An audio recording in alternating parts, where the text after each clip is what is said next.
tarde, rádio ouvintes, internautas. Estamos mais uma vez aqui com o nosso Terapia e Poesia semanal, trazendo para vocês provocações, reflexões e também nos colocando à disposição de mudarmos o nosso ponto da vista onde nos encontramos. Um programa de crescimento que nós fazemos aqui. Serginho Rosa. Sou eu. Um ótimo dia a todos, uma ótima noite, uma ótima tarde, né, para os internautas que estão nos olhando a qualquer horário, né, gente?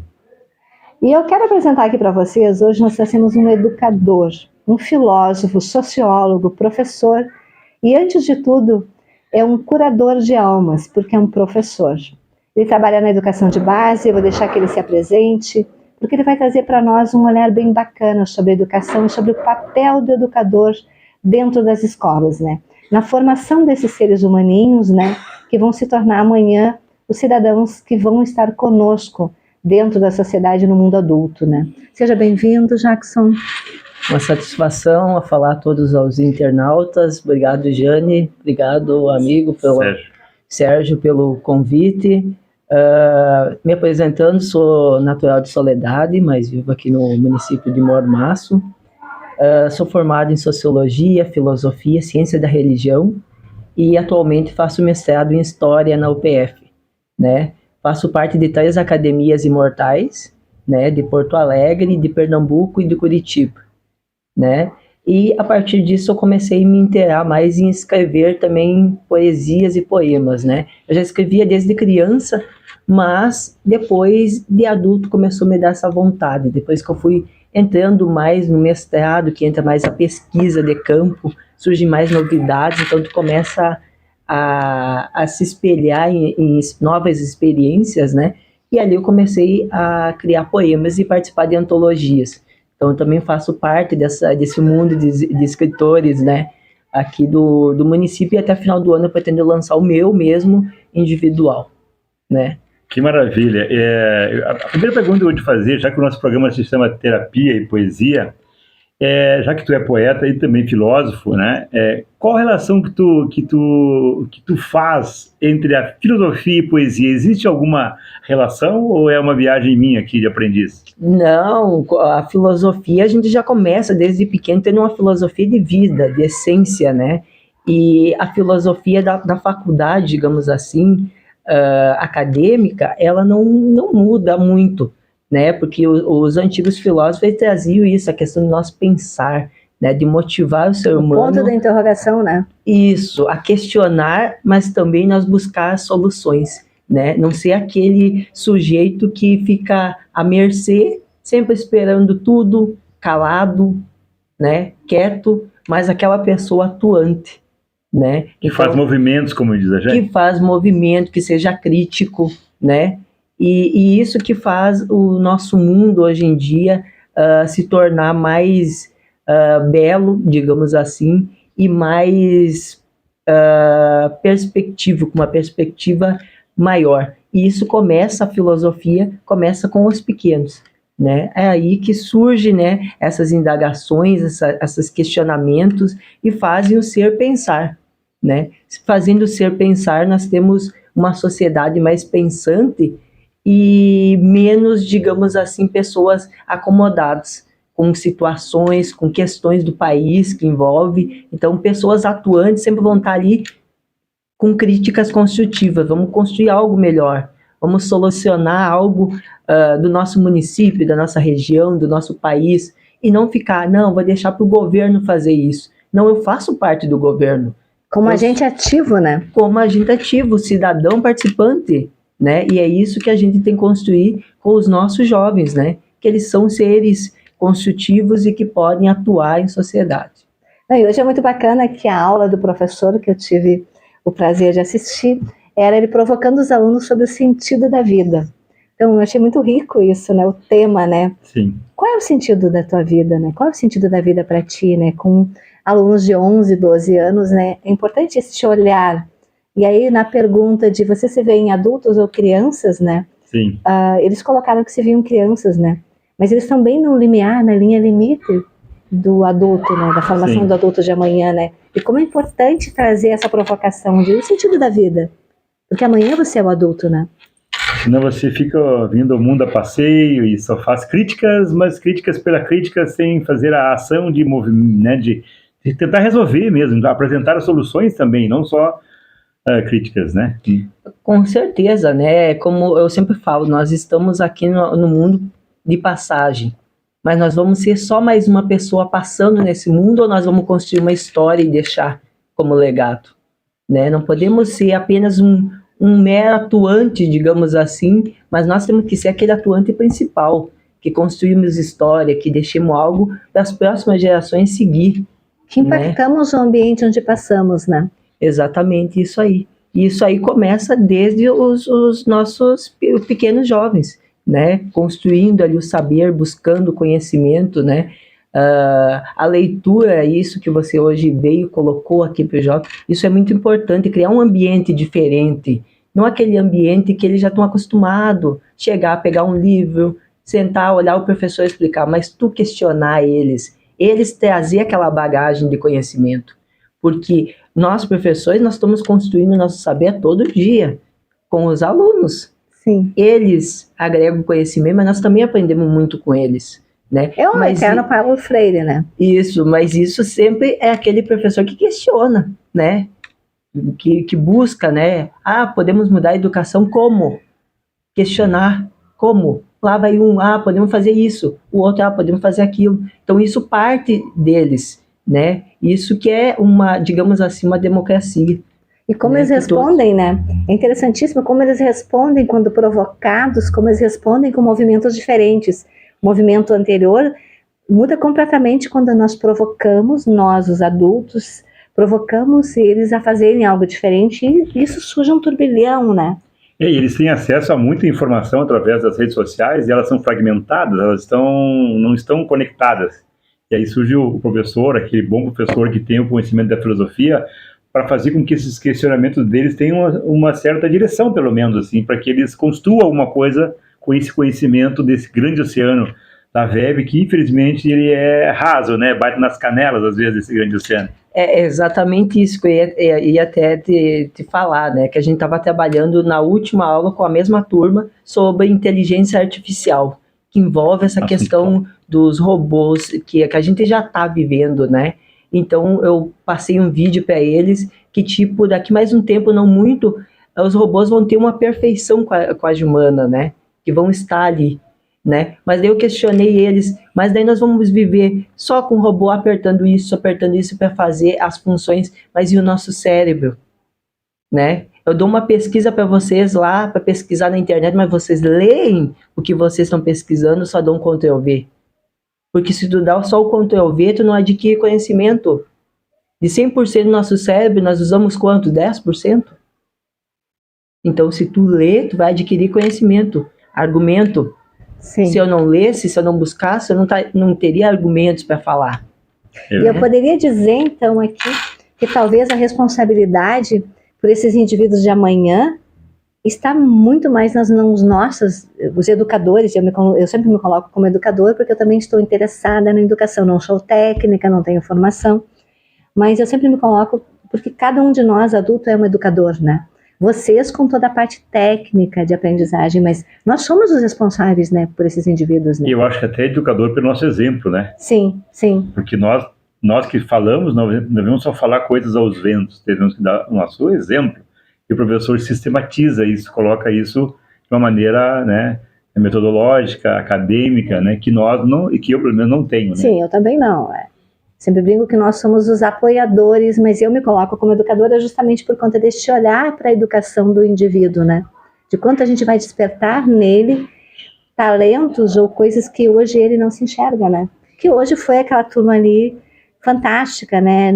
Quem quer escrever? Ninguém quer, mas no final todo mundo quis escrever, né? É a partir daí que, na verdade, surgem essas descobertas, né? O que você pretende ser no momento? Né? Teve uns que ficam meio calado, mas sempre surge alguma coisa. Eu vou ser agricultor, porque eu tenho já uma ligação lá com meu pai, com a minha família. Outros não, eu quero ser advogado. Então já tem aquela imaginação, já surge aquela imaginação deles, né? Mas tu sempre tem que abrir, né? Sempre estar ali, ó, junto com eles, questionando eles, para eles pensar em seguir, né? Porque tem muitos jovens hoje em dia, o que acontece? chega às vezes no ensino médio, completa uns 18 anos e não tem aquela força de um profissional ali que diga, ó, vai em frente, siga. Sim. Eles acabam só com o ensino médio, né? E tem um talento imenso, né? Então a gente poderia dizer, né, que parte talvez do que os adolescentes não gostem da leitura, não gostem ou gostem tanto de redes sociais, a gente poderia dizer que também parte é responsabilidade nossa, né? Talvez, né? Não sei, estou provocando. Porque tu falou uma coisa importantíssima e muitos alunos querem chegar à 8ª série ou 2º grau e parar de estudar. Só que eles não percebem, alguns deles, que a agricultura está altamente tecnológica. Existem, eu estava falando há pouco tempo da Embrapa, né, que é uma empresa de pesquisa fantástica que existe aqui no Brasil, e que lá, a agricultura ser o que ela é hoje, produzir o que ela produz, e ter a mesma produtividade, com mais produtividade, com o mesmo espaço de terra, precisou de muitos cientistas. Então, assim, hoje, eu sei que as máquinas estão tão tecnológicas que hoje eu talvez não consiga dirigir um trator, porque ele tem tantos botões e tanta tecnologia. Então, até para o pessoal aí, ó, uma dica para a galera que quer ser agricultor, para ser agricultor você tem que ser muito tecnológico se quiser produzir e ganhar dinheiro nesse negócio. É o que a gente sempre fala, né? A revolução começou, a Revolução Industrial 1.0, e hoje a gente já está lá na 5 indo para 6, né? Então teve todo esse mecanismo de transformação na sociedade. E o que hoje a gente vê nessa revolução, que ainda a gente tem essa revolução industrial? Muita tecnologia, né? Mas tecnologia não adianta você só saber mexer no WhatsApp, só saber redes sociais, mas os nossos educandos precisam de profissionais que façam eles mexer no Excel, no Word, porque as empresas precisam disso, de profissionais assim. Eu sei tudo, sei de informática. Chega na empresa, só sabe mexer no WhatsApp. Só sabe precisa também o conceito de humanidade, né? Eu diria do humanismo, né? Do olhar, de se relacionar com pessoas que talvez mais do que... Eu falo que o conhecimento técnico nos iguala muito. Nós três sermos inseridos dentro do conhecimento técnico, vamos sair ambos técnicos, né? Mas o que nos torna melhores nas relações humanas é a humanidade, o conceito do coletivo, de olhar este coletivo, né? Porque talvez a educação também tem que ter uma base muito forte disso, né? A educação tem que ter bastante essa questão de coletismo, porque a gente vive numa era, digamos assim, muito depressiva, né? Uma das doenças do século hoje é a depressão. E o que a gente vê, muitos jovens tendem a isso, a ansiedade, a ser deprimidos. Por conta da competitividade, talvez, deste sistema, estou conjecturando aqui. Também dessa questão dessa competição que existe no mercado, mas em diversos outros fatores, né, que influenciam, né, hoje o jovem a ficar mais depressivo. E se tu não cuida do jovem, tu não olha para ele, não olha para ele, não tem uma atenção para ele, daqui um pouco ele está lidando com coisas ilícitas, né? O que acontece é que a gente presencia na sociedade, né? A gente vê lá, aconteceu um assalto, prenderam um jovem de 15 e 16 anos no meio, né? Sim. Então tudo isso vai do quê? De uma construção. O indivíduo tem que ter uma construção de base. Isso, uma perspectiva também de vida, né? Como a gente trabalha hoje, tem uma disciplina de projeto de vida nas escolas, né? O que você quer ser, o que você quer buscar. Eu não tenho condições. Não, todo mundo tem condições. De fazer algo dentro daquilo onde se encontra. Eu sempre digo, os alunos às vezes eles questionam, eu não tenho condições financeiramente. Mas, gente, as universidades federais estão aí. Eu digo, baixa a cabeça, estuda e pensa em você. Foco. Tem que ter foco, né? E pegar bons exemplos de profissionais que tem aí. Os professores são exemplos, médicos são exemplos, né? E ali que constrói o seu próprio futuro, né? Vai em busca. E o professor também dá atenção para aquele aluno, às vezes, que está na sala, meio sempre cabisbaixo, pensativo. Tu tem aquele minuto de conversar com ele. O que está acontecendo contigo? Isso, né? Seria uma educação humanizada, né? É verdade. Eu percebo, porque a minha esposa também é professora, e acontecem coisas, né, na escola que às vezes os pais não perceberam na casa deles, né? Às vezes o pai não percebeu porque o pai está ocupado, trabalha, precisa alimentar a família, precisa dar conta de uma série de atividades e acaba não tendo aquela... Porque convive diariamente com a criança e talvez ele não tem a percepção, é né? a diferença de quem vê de fora, né? Quem tem o olhar de fora. Então, é importante também, às vezes, o professor, eu sei que o professor é sobrecarregado, eu sempre falo isso nas entrevistas que eu dou, trazem para os professores cada vez mais atividades, querendo que ele dê conta de tudo, e não é bem assim. A família tem que cuidar da parte dela, e aí a escola cuida da parte dela. Mas, às vezes, é importante o professor descobrir quando tem essa pessoa, que tu falou, aquela criança que está mais taciturna, mais concentrada, mais fechada, mais isolada, vamos dizer assim, ela se auto-isola, não são às vezes os outros que isolam, chamar os pais para ter um papo, assim, né, fazer uma conversa, às vezes isso é muito importante. Eu sei que vocês já fazem isso, estou aqui dando a famosa conversa que talvez já tenha sido feita chovendo no molhado, mas é importante isso que vocês já fazem. Isso aí é essencial, né? Tu dar atenção pro aluno, né? A construção do ser não vai somente daquele conhecimento que está no livro, mas a gente pegar o que está no livro e transformar no ambiente, né? Então, acho que isso é muito humanizador, né? Tu olhar para o próximo, pensando também na construção desse ser, né? E é isso que muitos jovens, às vezes, vêm para o colégio. Às vezes, ele chega, o professor, posso te dar um abraço? Sim. Né? Porque às vezes ele está necessitado, né, daquele abraço. É por isso que o modelo de educação tecnicista é essa, né, que a gente fala puramente técnico, né, das disciplinas técnicas, né, eu tenho um certo cuidado, né, porque eu acho que ele esquece o principal, que é essa amplitude que as humanas vai dando, né, este olhar humano, as ciências humanas, né, a filosofia, a sociologia vai dando, é diferente, né? E quem de nós não teve aquele professor, aquele mestre que a gente jamais esqueceu, que foi aquele que deu para você o horizonte, disse, cara, você consegue? Você está lá, né, achando que você não pode, ele fala, você pode, eu consegui, você consegue, todos conseguem, basta que você faça o movimento. E o que precisa para isso? Cara, estuda mais, sabe? Veja o que você gosta mais, o que você sente no seu coração, que é aquilo que você nasceu para fazer, né? Uma vez eu recebi uma mensagem que dizia o seguinte, eu li uma mensagem que dizia o seguinte, Deus, quando nos fez, ele fechou a nossa mão e nos deu um dom, e a nossa missão aqui na Terra é abrir essa mão e saber qual o dom que a gente tem. E eu perguntei, tá, mas como é que eu vou saber qual o dom que a gente tem? E ele falou, quando você faz uma coisa que você não precisaria receber salário, que você não precisaria nem comer, às vezes, você não precisaria nem dormir, aquele é o seu dom. Talvez você não consiga fazer isso como profissão, porque às vezes a gente não consegue, mas arrume uma janela na tua vida. Se você gosta de teatro, faça uma janela na sua vida e faça teatro. Se você trabalha na contabilidade e gosta de música, faça um curso de música, faz um curso de violão lá, com 61 anos, para tentar aprender alguma coisa nova. Né? Então, busque aqueles exemplos dos professores que nos abrem os caminhos e siga esse caminho maravilhoso que a gente recebe. Exato, e a gente tem, como a Jane viu hoje, ali um pouquinho, né, do ambiente escolar, a gente tem talento vasto, né, desde desenho. Sim, ali, o menino né? ali é um ilustrador fantástico, né, e todos eles numa resposta muito proativa quando provocados. Mesmo o menino que disse, eu não quero escrever, o que ele finalizou no final? Ele vai escrever? Sim. Assim, ó. Porque descobrindo, tipo, provocando, o que tu gosta? Não, mas eu não quero. Mas o que tu gosta? Daqui a pouco começa a criar uma história. É o professor estimulando a capacidade que ele não sabe que ele tem. É exatamente isso. É isso que a gente precisa cada vez mais de profissionais que atuem nesse campo, né?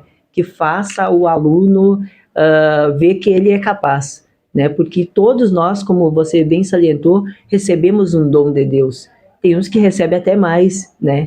Tem vários apanhados, mas sempre tu tem um que tu se destaca mais, né? Eu sempre brinco assim, por causa que eu também comecei assim. Eu não comecei na educação. Eu comecei, vamos ver se vocês adivinham, olhando que área que eu comecei. Eu comecei na escola, no Grêmio Estudantil, sendo presidente do Grêmio Estudantil aqui da escola, e do Grêmio Estudantil me apaixonei por um campo. Vamos ver se vocês adivinham. Política. Não, ainda não. A princípio seria política. Jogador de futebol? Não. Não é muito de educação física. O Grêmio Estudantil geralmente gerou muitos líderes políticos, oradores. Vocês vão ficar impressionados, então. Mecânica? Comunicação. Ah, sim. 5 anos em rádio. fiquei em rádio 5 anos, na parte do departamento de jornalismo, reportagens. Então foi, na verdade, o que eu sempre comecei a gostar. Primeiro, eu queria ser juiz de futebol. Surgiu, eu queria ser juiz de futebol. Depois que tu pega aquela prática de juiz de futebol, tu é xingado muito, às vezes tá torcida e tal. A tua mãe sofre pra caramba. É verdade. Daí tu já pega, não vou ser mais. Peguei o gosto pela comunicação. E na comunicação, daqui um pouco, eu já estava numa sala de aula. O que eu agreguei? Comunicação com educação. Sim. Então, até rima, né? Com certeza. E isso aí desperta o talento dos jovens se comunicar mais. Porque tem jovens que têm, um conhecimento perfeito. Só que, na verdade, muitas vezes tem aquela vergonha de expor. Eu vou falar isso, vai estar errado. Eu digo, gente, nunca vai estar errado. Sempre algo tu vai agregar no conhecimento, né? Então, isso já faz grandes líderes, né, na escola, né? De tu começar a falar, de tu começar a se impor, né? Eu não aceito isso por causa disso e tal coisa.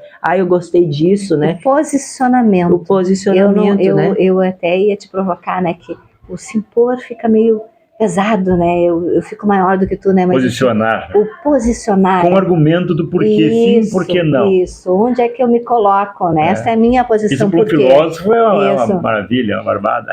Sim, a filosofia já traz isso, né? Porque a gente tem várias disciplinas, e uma das disciplinas que a gente tem é a filosofia da mente, né? Que nos faz pensar, né? Nos faz ter um olhar crítico da sociedade, né? Então, muitos pensam assim, a filosofia, nossa, a gente vai estudar tanto aqueles autores lá, porque a gente vai estudar aqueles autores que morreram. Para pensar! Eu vou dizer, gente, mas a gente vai pensar, a gente não vai só falar do autor, mas o que ele deixou de legado para nós. Tem autores que faz quantos séculos que faleceram, mas que está presente hoje em dia, né? Então, é isso que a gente busca construir, não é a questão, eu não gosto de matemática, eu não gosto disso, mas sempre algo vai agregar na tua vida, né? Hoje, amanhã vai trazer, né, essa... É que esse conhecimento é o ativo que tu vai largando para dentro, e isso fica guardado em algum lugar, né? Até porque assim, nós estamos falando de WhatsApp, celular, agora todas as bases dessas tecnologias foram lançadas, talvez por nossos avós, bisavós, né? Através da física, da matemática, da eletrônica e tal, e chegamos agora. Então, assim, tu falou agora há pouco tempo, eu estava pensando que as pessoas usam muito celular, talvez vão para a empresa, depois não vão conseguir demonstrar uma capacidade para poder trabalhar nos equipamentos eletrônicos e tal. Por quê? Está tendo um hiato, né, entre aqueles que criaram a tecnologia e aqueles que estão utilizando a tecnologia.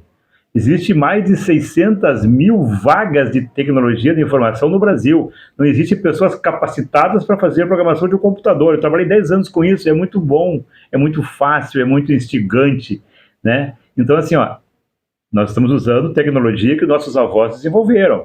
E alguns tios aqui agora também aprimoraram. Mas e essas pessoas todas que estão usando e não estão aprendendo a fazer coisas novas? Onde elas vão parar? Onde nós vamos parar? É que eles estão se colocando apenas como um agente passivo, né? Passivo, né? Estou digerindo o conteúdo, né? Eu falo que são... todo esse processo de redes sociais é uma digestão de conteúdo, né? Eu estou digerindo apenas a vida do outro, o que é do outro. Eu não me torno um agente ativo em nada, na realidade, porque não há um processo de aprendizagem aí. Logo, eu não estou um agente ativo. Mas eu vou atrapalhar vocês, que a gente está quase no horário aqui. Vou provocar aí o nosso amigo para deixar um recadinho para os pais aí. Como é com relação a isso com seus filhos? O que eles podem apoiar o professor também em casa, neste olhar que o professor tem de provocar, de instigar talento? Como é que os pais podem ajudar isso, o filho a se descobrir? Eu acho que os pais têm que ter, na verdade, uma conversa, né? Porque hoje em dia o que está acontecendo? A tecnologia tem um pouco afastado também esse convívio, né? Dos pais com os filhos. Às vezes o corre-corre do dia a dia, mas tem que ter um minuto, pelo menos, dos pais conversar com o filho. Como é que você está indo na escola? Porque às vezes o filho também fica meio sem jeito de chegar no pai, às vezes vai trocar uma palavra, o pai diz, depois a gente conversa, estou ocupado nesse momento, né? Então acho que está faltando essa socialização mais hoje da família, né? Se unir mais, mas o que a família pode fazer é olhar para o seu filho e ver, mas o filho diz que quer ser advogado. Mas peguemos um exemplo que a família toda é formada em jornalismo, né? O que aquela família vai fazer? Dar apoio? Ele quer ser advogado, vamos dar apoio para ele ser advogado, né?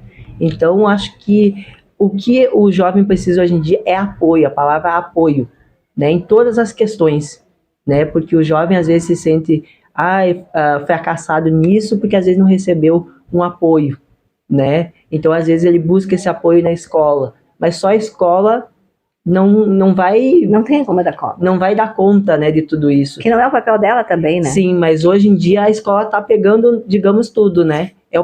Tá pegando o papel da família, muitas vezes, tá pegando o papel de assistencialismo, né? Então, a escola se tornou muito cheia, né, digamos, de expectativas, né? Então, acho que os pais podem continuar isso, né? Ver o dia a dia do seu filho. Porque, na verdade, o que o filho quer? O filho também quer um pouco de atenção, né? Atenção, carinho, aquele momento de reflexão, de conversa, né? Então, tá faltando isso. Por isso que a gente vê hoje em dia muitos alunos, às vezes, desmotivados. Eu não vou seguir o ensino médio, já achei um emprego ali, tá? Mas aquele emprego vai ser para sempre? Porque a gente está naquela escala, como você mesmo falou, a gente está naquela escala construtiva. Revolução 5, daqui um pouco Revolução 6, e daí o meu conhecimento? Onde ele vai? Aonde que vai? Então, tudo é um processo de conhecimento. A gente não pode parar no tempo. Eu estou terminando o mestrado. O ano que vem já pretendo fazer advocacia, né? Então, eu sempre estou ali, ó. Às vezes todo mundo fala, Jackson, tu não para de estudar. E eu disse, não, eu sou um louco. Eu sempre me coloco, eu sou um louco, porque eu gosto de questionar, eu gosto de ir, e eu vejo na advocacia também isso, esse papel de questionar a sociedade, né, de mudança, né? Então, eu gosto disso, de mudança, de criar ambiente para que o aluno possa reivindicar, possa mudar, possa trazer o seu talento de casa, possa construir o seu talento na escola, e mostrar para a sociedade de que ele é capaz, mesmo às vezes quietinho lá no canto dele, que não quer se misturar com o outro, mas tu vai se aproximando dele, tu vê que ele tem um enorme talento, e que às vezes nem o pai, nem a família viu. Isso. Então, um recadinho talvez para os pais de casa é: olhe para o seu filho, olhe profundamente para ele, para os talentos que ele tem, para as capacidades que ele pode aflorar, e faz esse trabalho na casa, para que a escola possa dar sustentação para isso, né? Ter um tempo para o seu filho, alguma coisa nesse sentido, né? É verdade, porque os pais, eu acredito, pelo menos o meu filho foi assim, nós somos os principais interessados no sucesso nossos filhos, né? Que eles tenham uma felicidade que não é só dinheiro, né? O dinheiro também é importante, porque ele traz as coisas importantes para ele poder viajar, poder estudar, poder ter a casa dele e tal. Isso é importante, mas que ele seja feliz. O que ele quer? O que ele gosta? O que ele quer fazer para ser feliz? O que eu posso apoiar para que ele consiga isso, né? Exatamente, porque eles estão muito, tu falou deprimido, é verdade, assim, a sociedade está adoecida, a gente percebe, assim, começa nas empresas, começa em vários lugares, as empresas hoje tiram o sangue das pessoas, eles chegam em casa esgotados e aí não conseguem nem energia para poder falar com seus filhos, né? Eu sei disso porque não é fácil, mas de qualquer forma a gente tem que conseguir mudar isso, transformar isso, e que essas crianças sejam a fonte de mudança, transformação para uma sociedade mais feliz. Agora que chega, tese, antítese, síntese dialética, chega dessa vida, não nos cabe mais. Não queremos mais uma vida doente, não queremos uma vida mais sofrida, não queremos empresas que arrebentam a gente quer uma empresa de vida. Então, gente, assim, nós vamos ficando por aqui, tá?